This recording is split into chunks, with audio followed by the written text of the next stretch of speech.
లూకాకు రాసినటువంటి శుభవర్తమానము 12వ అధ్యాయం 24వ వచనము ఒకటి చదవండి. కాకుల సంగతి విచారించి చూడుడి, అవి విత్తవు, కోయవు, వాటికి గరిసేలేదు, కొట్టులేదు, అయినను దేవుడు వాటిని పోషించుచున్నాడు. మీరు పక్షుల కంటే ఎంతో శ్రేష్ఠులు. ఇంకొక వచనాన్ని 25 ఇంకొక చదవండి. మరియు మీరు ఎవరు చింతించడం వలన తన ఎత్తును మరెక్కడ ఎక్కువ చేసుకోగలడు, మూడు ఎక్కువ చేసుకోగలడు. 22వ వచనం ఒక్క గట్టిగా చక్కగా స్పష్టంగా నత్తి లేకుండా అంతటా ఆయన తన శిష్యులతో ఈ హేతువు చేత మీరు ఏమి తిందుమో అని మీ ప్రాణము గురించి ఏమి ధరించుకుందుమో అని మీ దేహము గురించి అయినను చింతింపకుడి. ఈ వచనాల్లో మనకు అవసరమైనటువంటి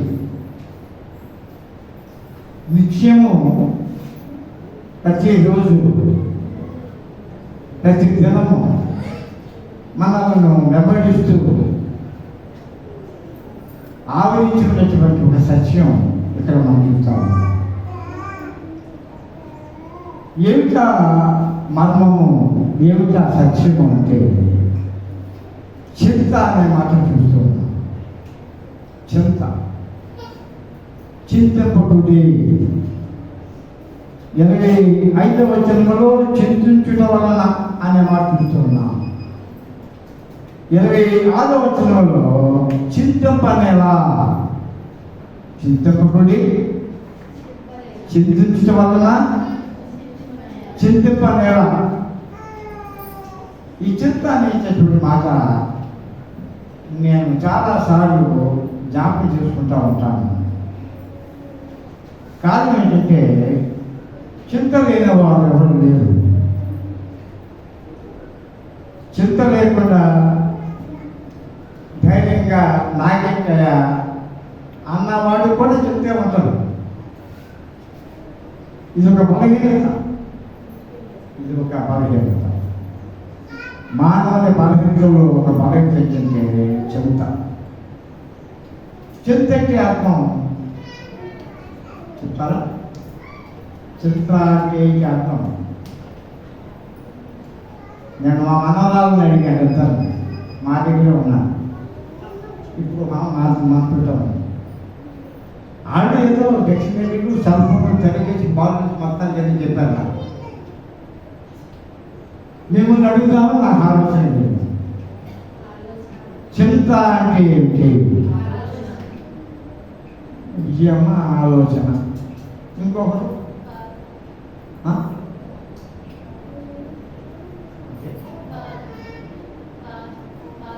బాధ. ఆ బాధ కూడా ఒక రకంగా దానికి సంబంధించింది. ఇంకొక మాట ఆలోచిస్తారు మగవాళ్ళు. పాపారావు కానీ అప్పారావు గారైనా నేను కనిపించాను. రాజశేఖర్ చెప్పారు. గంగోత్రి చెప్పిందా? రాజేష్, యేసురత్నం, దావి, స్టీవెన్సన్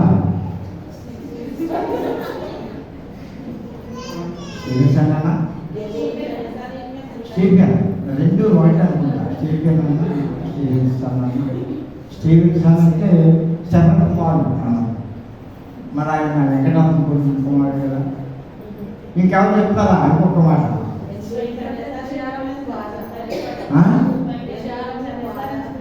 విచారము. ఇంకొక మాట చెప్తారా? భయపడటం అంటే వేరు. ఫియర్ అది వేరు. చింతకి వేరు. ఇంకొక మాట తొందర. ఏంటో మరి తొందర. కంగారుగా ఉంటాం, ఆలోచన చేస్తూ ఉంటాం, విచారంగా ఉంటాం. ఏదేమైనా ఇది ఒక బలహీనత. నాకు చిత్రం లేవు, నాకు విచారం లేదు, నాకు ఏ ఆలోచన లేదు, నాకు ఏ తొందరలో లేవు అని చెప్పేటటువంటి మనగాడు ఈ లోకంలో ఎవరు? ఈ చింత అనేటటువంటిది మనిషిని రంగుదిస్తూ ఉంటుంది. తిరుగుపోతాం చింత. ఎవరికి చెప్పుకోవడానికి వీలుగానటువంటి ఒక భయంకరమైనటువంటి బలహీనత మనల్ని ఆవరిస్తూ ఉన్నప్పుడు విసిగిపోతూ ఉంటాం, వేషాలిపోతూ ఉంటాం, కుమిలిపోతూ ఉంటాం, విసిగిపోతూ ఉంటాం. ఈ చిత్రాలన్నీ తీసివేయబడడానికి నిరంతరం కూడా మనం ఏం చేస్తూ ఉంటామంటే భగవత్నామస్మరణ చేస్తూ ఉంటాం, భగవంతుని మనం ప్రార్థన చేస్తూ ఉంటాం. ఈ చింత వలన మనిషి యొక్క ఆరోగ్యం పాడైపోయే పరిస్థితులు ఉన్నాయి. ఈ చింత వలన మనిషి యొక్క కుటుంబ వ్యవస్థ దిగజారిపోయే పరిస్థితి ఉంటుంది. అందుచేత ఇక్కడ అంటున్నాడు ప్రభువు, ఏ విషయంలో కూడా మీరు చింత, ఏ విషయంలో కూడా మీరు విచారపడవద్దు, ఆలోచించవద్దు, తొందరపడవద్దని చెప్పిన మాటలు ఇక్కడ మనం చూస్తున్నాం. ఎందుకు ఈ మాట ప్రభువు ఆ సందర్భంలో ఆలోచించారు? ఎందుకు ఈ మాట ఉపయోగించాల్సి వచ్చింది? యేసు ప్రభు శిశు బృందంతో మాట్లాడుతున్నారు. ఈ మాట ఏమి తిందమో ఏమి త్రాగుదమో అని మీ ప్రాణాల గురించి, మీ దేహాన్ని గురించి చింతించకూడదు. మనిషి జీవించడానికి, ఈ ప్రాణం నిలబెట్టుకోవటానికి, ఈ దేహము సౌందర్యంగా, అందంగా, ఆరోగ్యంగా ఉండటానికి చింతలు పనిచేయదు. ప్రశాంతమైనటువంటి జీవితం మనకు కావాలి. ప్రశాంతమైనటువంటి కుటుంబ వ్యవస్థ ఈ రోజున మనందరికీ అవసరం. ఈ మాట ఎందుకు అంటున్నాడు ప్రభు తన శిష్యుడితో అంటే, అంతకుముందు ఈ 12వ అధ్యాయంలో మొదటి చదువుతుంటే ఒక ధనవంతుడు తన కొరకు ఎంతో ఆహారాన్ని సమర్పించుకున్నాడు, ధనాన్ని సమర్పించుకున్నాడు, వెండి బంగారాన్ని సమర్పించుకున్నాడు. ముఖ్యంగా ఆహార సమృద్ధి సంపాదించుకున్నాడు. ఇవి చాలకపోతే ఇంకా ఎన్నో కోట్లు నేను కట్టొచ్చాను అనుకొని ప్రాణంతో ఉన్నాడు. నా ప్రాణమా తినుము, త్రాగము, సంతోషించము, నీ కొరకు అనేక సంవత్సరాలు సరిపడేటట్టు ఆహారాన్ని నేను సమకూర్చుకుంటాను. వాడు చింతిస్తూ ఉన్నాడు. దేనికి చింతిస్తూ ఉన్నాడు? తన జీవితం బాగుండాలని, తన సౌందర్యం ఎలగడగా ఉండాలని, తనకున్నటువంటి సమస్తము క్షేమముగా ఉండాలని, ఇదంతా కూడా ఏమైపోద్దు అనేటటువంటి చింత వాడిలో ఉండి, నా ప్రాణమా తిరుమో, త్రాగు, సంతోషించమో, నీకు చింత లేదు, నీకు విచారం లేదు, నీకు భయం లేదనే మాట కూడా మనం యాడ్ చేస్తున్నాను. ఆ సందర్భం అనుభవ కళలో కనపడి ఏమన్నాడండి? మంచివాడా అన్నాడండి. ఏమా మంచివాడు అన్నాడు. 20 వచ్చి చదవండి. అయితే దేవుడు వెర్రివాడా నీవు సిద్ధపరిచినవి ఎవరి బతుకని అతనితో చెప్పాను. ఈ రాత్రి నీ ప్రాణాన్ని అడుగుతున్నాను, నీ ప్రాణాన్ని తీసుకోబోతూ ఉన్నాను. ఇవన్నీ కూడా నువ్వు ఆలోచించి విచారించి చింతించి నాకేమీ పర్వాలేదు, నేనే మగాడిని, నాకేం తిరుగులేదు అని ధీమాగా అంటూ ఉన్నావు కదా. ఈ రాత్రికి ఈ ప్రాణాన్ని తీసుకుంటే ఇవన్నీ ఏమైపోతాయి, జాగ్రత్త. కనుక ఒక శిష్యులారా ఈ హేతువు చేత, ఈ కారణము చేత ఏమి తిందుమో, ఏమి త్రాగుదుమో, ఏమి ధరించుకుందామో అని మీ దేహముల గురించి, ప్రాణాల గురించి చింతించుకుని అంటూ ఇవన్నీ కావాలని 25వ వచనం చూడండి. ఒక మాట, మీలో ఒకరు చింతించుట వలన తన ఇల్లును మరి ఎక్కువ చేసుకొనగలడు. 26 చదవండి. కాబట్టి అన్నిటికంటే తక్కువైనవి మీ చేత కాకపోతే తక్కిన వాటిని గూర్చి మీరు చింతింపనేలా? పువ్వునెలాగూ ఎదుగుచున్నవో ఆలోచించుడి. 30వ వచనం చదవండి. ఈ లోకపు జనులు వీటన్నిటినీ వెతుకుదురు, ఇవి మీకు కావలసి ఉన్నవని మీ తండ్రికి తెలియదు. ఇవన్నీ కూడా మనకు అవసరమే. మన ప్రాణానికి, మన దేహానికి, మన అందానికి, మన సౌందర్యానికి, మనకు ఆరోగ్యానికి ఏవేది కావాలో ఇవన్నీ కావాలని ఎవరు తెలుసండి? పరలోకపు తండ్రికి. కనుక చింతాన్నిటటువంటిది మానవ జీవితాన్ని పీడిస్తూ ఉండేటటువంటి బాధ్యత. దానియేలు గ్రంథం మనం చూస్తే అక్కడ 3 మనుషులు కనపడతారు. దానియేలు గ్రంథం 3వ అధ్యాయం 16వ వచనం చదువుతారు. షడ్రకు, మెషకు, అబేద్నెగో రాజుతో ఇలాగ చెప్పిరి, నెబుకద్నెజరు ఇందును గురించి నీకు ప్రత్యుత్తరం ఇయ్యవలెనన్న చింత మాకు లేదు. మేము సేవించుచున్న దేవుడు మండుచున్న వేడిమి గల ఈ అగ్నిగుండములో నుండి మమ్మను తప్పించి రక్షించుటకు సమర్థుడు మరియు ఈ వశములు పడకుండా ఆయన మమ్మను రక్షించును.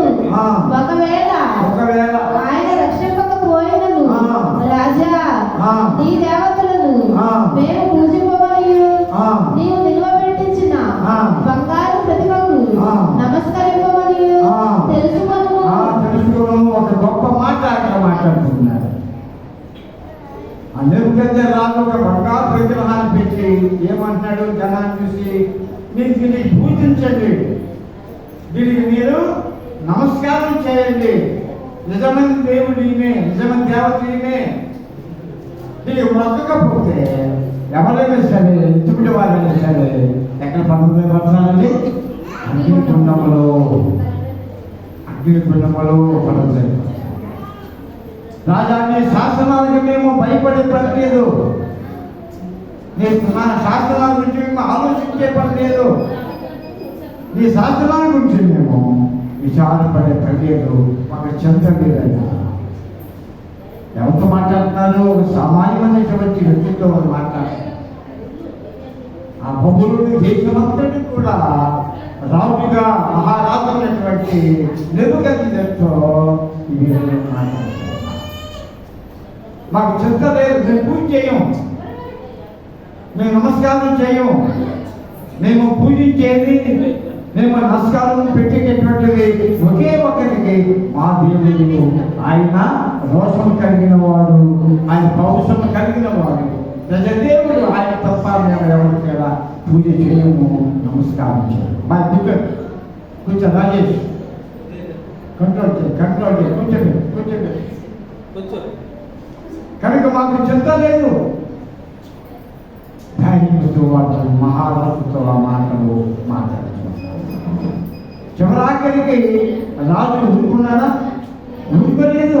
వారు ముగ్గురిని కూడా ఎక్కడ చూశారు? అగ్నిగుండంలోకి ప్రవేశించారు. ముగ్గురే తోయబడ్డారు. అక్కడ ఎంతమంది ఉన్నారు? అగ్నిగుండంలో 4 వ్యక్తి వాళ్ళు తినిపించుకున్నారు. అది మనం ముగ్గురిని చేశాం కదా, ఇంకొక వ్యక్తి తిరిగితే బయటికి ఆ తీయటానికి కొంతమంది చచ్చిపోయారు. బయటికి తీసేటప్పుడు కూడా కొంతమంది చచ్చిపోయారు. ఆ ముగ్గురిని తీసినప్పుడు ఆ సైనికులు ఏం చేశారు, ఆ వస్త్రాల వాసన వస్తున్నారు. ఆ వస్త్రాల వాసన చూస్తే ఏ వాసన వస్తుంది? ఏ వాసన వస్తుంది? గుట్టగౌరవం వస్తుందా? మనిషి చచ్చిపోయినప్పుడు కాలే వాసన వస్తుందా? లేదు లేదు. ఓ శత్రు చెప్పేసి నేను దేవుడి రాజుల వారు లెక్క చేయలేదు. రాజా నాకు చింత లేదయ్యా అని మాట్లాడుతున్నాను. చింతలో నుండి తప్పించేవాడు అని మాట్లాడుతున్నాను. ఇంకొక మాట మొదటి పాఠం చదువుకున్నాను. యోగు గ్రంథం 12వ అధ్యాయము 10వ వచనం చూడండి సార్. జీవరాశులు ప్రాణమును మనుషులందరి ఆత్మలను ఆయన వశము ఉన్నవి కదా. అంగిలి ఆహారమును చూచి రుచి చూచినట్లు 10వ వచనం జీవరాశులు ప్రాణములు మనుషులందరి ఆత్మలను ఆయన వశములు ఉన్నవి కదా. మనం చింతించుకోవడం వల్ల కారణం ఏంటి? మనము ఎవరి వశం ఉన్నామన్నమాట? దేవుడి వశం ఉన్నామన్నా. సమస్త జీవరాశుల ప్రాణములు ఆత్మలు ఎవరి వశంలో ఉన్నామండి? దేవుడి వశంలో ఉన్నాం. కనుక మన అందరం కూడా ఎవరి వశంలో ఉన్నాము? దేవుడి స్వాధీనంలో, దేవుడి వశంలో ఉన్నాము. కనుక మనం చింతించేటటువంటి సమయం లేదు. యోగు జీవితంలో ఎన్నో ఇబ్బందులు మనం చూస్తాం. భయంకరమైనటువంటి సమస్యలు, శోధనలు యోగుని ఆవరించినాయి. ఎంతో ధనవంతుడాయి. ఆ దేశంలో ఉన్నటువంటి అందరికంటే యోగు కంటే మించినటువంటి ధనవంతుడు లేడండి. అంత గొప్ప ధనవంతుడు. ఆయన ఎంత ఆస్తి ఉన్నాయి అంటే మనం చదవకల తీయలేదు. 7,000 గొర్రెలు ఉన్నాయి, 3,000 ఉద్యోగులు ఉన్నాయి, 500 జతల ఎడ్లున్నాయి, 500 ఆడుగాడులు ఉన్నాయి, 7 కుమారులు, 3 కుమార్తెలు ఉన్నారు. పని చేయడానికి వేలాది మంది పనివాళ్ళు పనికెత్తలు ఆ యోగ గృహంలో పనిచేస్తున్నారు. బహుగా దీవించబడిన వాడు సైద్ధాంతిక కుతంత్రం వలన యోగ జీవితము నాశనం అయిపోయినట్టు చూస్తూ ఉన్నాం. గొర్రెలు పోయినాయి, ఒత్తిళ్ళు పోయినాయి, గాలిలు పోయినాయి, ఎడ్లు పోయినాయి, కుమారుడు చనిపోయారు, కూతురు చనిపోయారు, సమస్తము కూడా పోగొట్టుకున్నాడు. ఇది చాలగా ఒళ్ళంతా కూడా ఏమైపోయిందంటే కురుపులు చేసి చీము, చెడు రక్తము ఆ రసి కాచుతున్నది. దొంగ పెట్టి గోపుకున్న దుస్థితి యోగు. అయినా కూడా యోగు చింతించలేదు, విచారపడలేదు. ఏనాడు కూడా నా పెట్టిన తొందర ఏమిటని చెప్పి ఆయన ఆలోచించుకోలేదు యోగు భక్తుడు.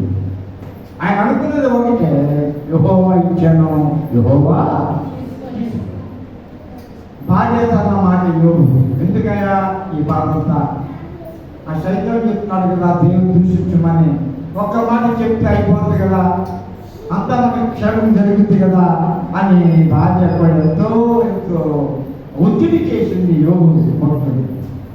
ఆయన కూడా మూర్తిరాలు మాట్లాడుతున్నట్టుగా, నీవు మాట్లాడుతున్నావు, నువ్వు మూర్తిరాలివి, నీవు అజ్ఞానివి. నేను నిజమైన దేవుని ఆరాధించుకోవాలి. యెహోవా ఇచ్చాను, యెహోవా తీసుకోవాలి. ఏనాడు కూడా యోగు భక్తులు చింతించలేదు. కారణం ఏంటంటే ఆయన వశములో నేను ఉన్నా, నా ప్రాణం ఉంది, నా ఊపిరి ఉంది. నేను మాత్రమే కాదు, సమస్త జీవరాశులన్నిటికీ ఉన్నటువంటి ప్రాణము, ఊపిరి, ఆత్మలు కూడా ఆయన వశములో ఉన్నాయి. మనందరం కూడా దేవుని వశములో ఉన్నాం. చాలా మంది మన కుటుంబాలలో కుంగిపోయేవాళ్ళు ఉన్నారు.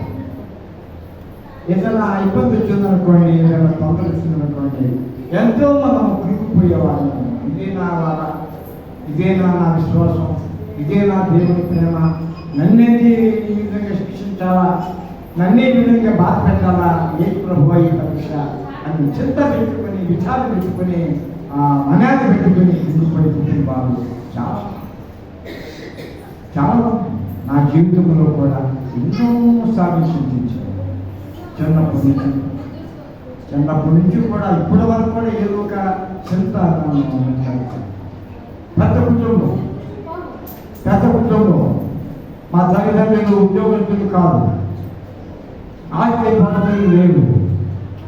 పట్టుమని ఏదైనా అవసరం వస్తే ఖర్చు పెట్టడానికి డబ్బులు లేని పరిస్థితిలో ఉన్న కుటుంబం ఒకప్పుడు మా తల్లిదండ్రులు. ఇది కాక నా తర్వాత 7 పుట్టారు. 7 నాన్న సాధించారు. అది చదువులు, అది బట్టలు, అటువంటి ఆహారం, అన్ని విషయాల్లో నేనే కొంచెం పనిపెట్టిన తర్వాత నా దగ్గర ఉండిపోయేవాడు. నా దగ్గర ఆ రోజుల్లో బియ్యం బియ్యం వచ్చేది. 30 రూపాయలు 40 రూపాయల సందా వచ్చేది. ఈ ఉత్తరాది ప్రాంతాల్లో చేసేవాడికి కందులు వచ్చేది, ఉలవలు వచ్చాయి, పెసలు వచ్చాయి. అవన్నీ కొన్ని ఎన్ని రోజులు వస్తాయి. అలాగే ప్రార్థన చేసుకుంటూ, ప్రార్థన చేసుకుంటూ ఆ కుటుంబాన్ని ఏదటం, లాగటం, పైకి తీసుకురావడం చాలా చింతనతో నేను తీసుకుపోయాను.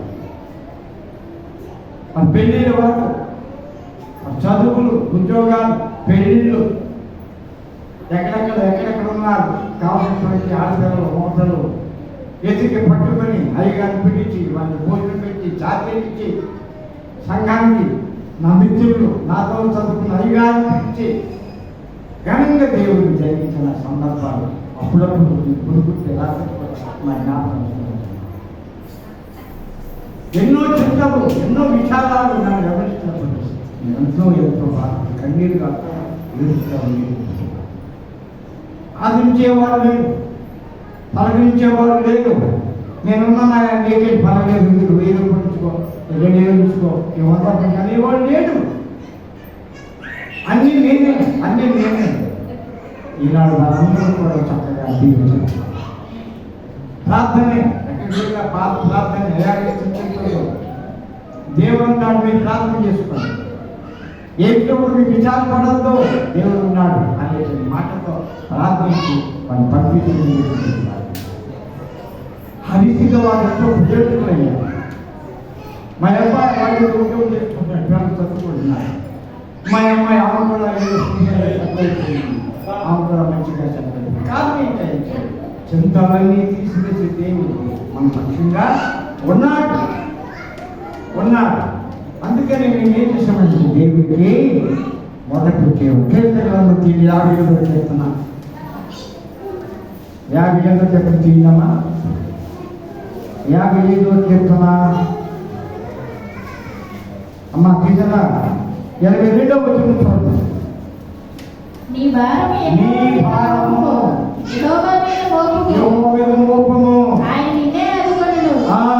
నీతిమంతులను ఆయన ఎన్నడూ కదలనీయడు. చూడండి, ఆ మాట నన్ను బలపరిచింది. ఎంత గొప్ప మాట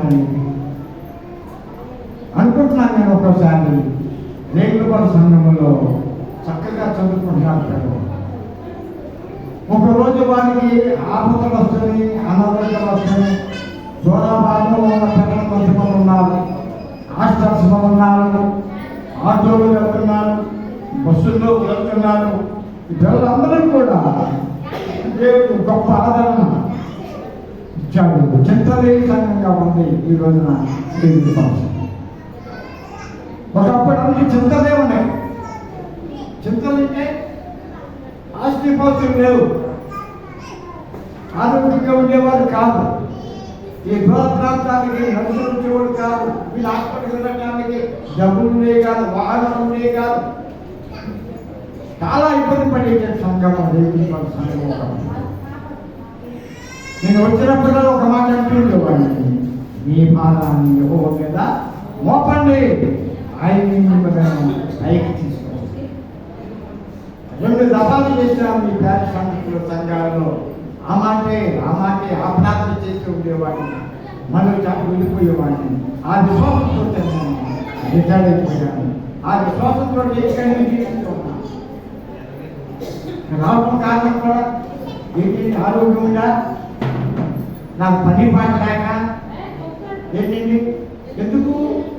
ఆయనే మనలను ఆదుకును. ఇంకొక మాట